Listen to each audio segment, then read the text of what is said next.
Bismillahirrahmanirrahim. Assalamualaikum warahmatullahi wabarakatuh. Alhamdulillah wassalatu wassalamu ala Rasulillah wa ba'd. Ikhwafiddin azani Allah wa yakum. Pada halaqah kedua ini, muqaddimah. Di dalam muqaddimah ada beberapa hal yang perlu diperhatikan sebelum memulai pelajaran kita tentang ringkasan fikih Syafi'iyah mata Nabi Syuja'. Yang pertama, wajib bagi para penuntut ilmu untuk mengikhlaskan niat karena Allah Subhanahu wa taala. Karena menuntut ilmu adalah bagian dari ibadah dan bagian dari jihad fisabilillah. Allah taala berfirman, "Wa ma umiru illa liya'budullaha mukhlishina lahuddin." Dan tidaklah mereka diperintahkan kecuali untuk memurnikan ketaatan hanya kepada Allah Subhanahu wa taala. Ikhwafiddin azani Allah wa yakum, dan niatkan kita menuntut ilmu adalah untuk menghilangkan kebodohan yang ada pada diri kita, dan juga kita berusaha mengangkat kebodohan yang ada pada diri orang lain, agar kita semua dan mereka bisa memahami apa yang diridhoi oleh Allah Subhanahu wa taala dan Rasulnya. Yang kedua, hendaknya bersabar di dalam menuntut ilmu dan tidak tergesa-gesa. Hendaknya bertahap, mulai dari tahap yang dasar, kemudian menengah, dan dilanjutkan dengan tahap berikutnya. Di antara tahap dasar bagi seseorang adalah dia menuntut ilmu, mengetahui perkara-perkara yang mendasar, yang wajib ain bagi dirinya. Dan di antara tahap awal di dalam masalah cabang ilmu fikih adalah memulai memahami gambaran permasalahan secara ringkas sebelum mendalami atau menyibukkan diri dalam permasalahan-permasalahan yang mendetail, perbedaan para ulama, dalil-dalil mereka, dan seterusnya. Allah Ta'ala berfirman, "Kunu rabbaniyin," dan jadilah kalian seorang yang rabbani. Ibnu Abbas radhiyallahu ta'ala anhu, beliau mengatakan tentang ulama rabbani, mereka adalah annahu alladhi yu'allimun nasa bisigharil ilmi qabla kibarihi. Mereka adalah orang-orang yang mengajarkan manusia perkara-perkara yang mendasar sebelum perkara-perkara yang lanjut.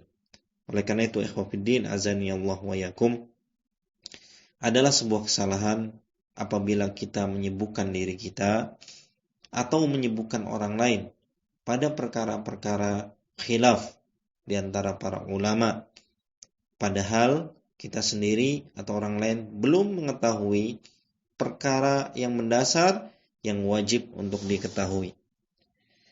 Kemudian, ikhwafiddin azani Allah wa yakum, yang ketiga, bahwasanya para ulama, baik yang terdahulu maupun yang terkini, mereka senantiasa mengajarkan kitab-kitab fikih secara bertahap, ya. Mulai dari tahap yang dasar, menengah, kemudian lanjut. Sebagaimana para ulama terdahulu mereka menulis kitab-kitab dari dasar seperti Imam Nawawi rahimahullah, beliau menulis kitab Al-Minhaj yang merupakan ringkasan fikih Asy-Syafi'i. Kemudian dilanjutkan dengan kitab Ar-Raudhah yang lebih panjang penjelasannya. Kemudian dilanjutkan dengan kitab Al-Majmu' yang merupakan, di sana dijelaskan tentang perbedaan pendapat para ulama, dalil-dalil, ya, dan diskusi di antara mereka. Begitu juga Ibnu Qudamah Al-Hambali, beliau menulis kitab dasar, kitab Umdatul Fiqh. Kemudian dilanjutkan dengan kitab Al-Kafi. Kemudian dilanjutkan kitab yang panjang, yaitu kitab Al-Mughni, sebagaimana yang kita ketahui. Perkara yang keempat yang perlu kita sampaikan, bahwasanya di dalam mempelajari kitab madhab Syafi'i ini bukan berarti kita fanatik terhadap madhab Syafi'i ataupun kita taklid, ya. Karena sesungguhnya semua perkataan selain dari Rasulullah SAW bisa diterima ataupun ditolak. Oleh karena itu, para ulama baik terdahulu maupun terkini Bahkan Imam Syafi'i sendiri, beliau mengatakan, idza sahhal hadits fa huwa madhhabi.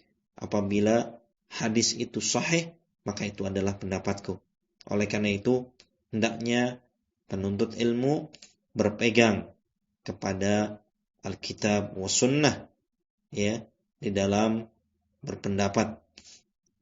Kemudian perkara yang kelima, di dalam mempelajari matan Abi Syuja yang merupakan ringkasan fikih Syafi'i ini, akan kami jelaskan cara ringkas saja, ya, dan lebih fokus pada bagaimana masalah-masalah yang dibahas oleh para ulama, atau gambaran masalah yang dibahas oleh para ulama, bukan pada khilaf ataupun perbedaan pendapat di antara mereka. Dan akan kami jelaskan secara ringkas dalil-dalil apabila nanti dibutuhkan. Yang keenam, pada pembahasan kitab fikih ini tentu akan memakan waktu yang sangat panjang. Oleh karena itu, jika ada kesempatan mendatang, akan kita bisa selesaikan pada kajian intensif, baik secara offline maupun online, ya. Maka akan kami sampaikan linknya kepada para ikhwah sekalian agar faedahnya bisa lebih menyeluruh. Demikian yang bisa kami sampaikan pada halaqah yang kedua. Wassallallahu ala nabiyyina Muhammadin wa ala alihi wa sahbihi wasallim. Wa akhiru da'wana alhamdulillahirabbil alamin. Assalamualaikum warahmatullahi wabarakatuh.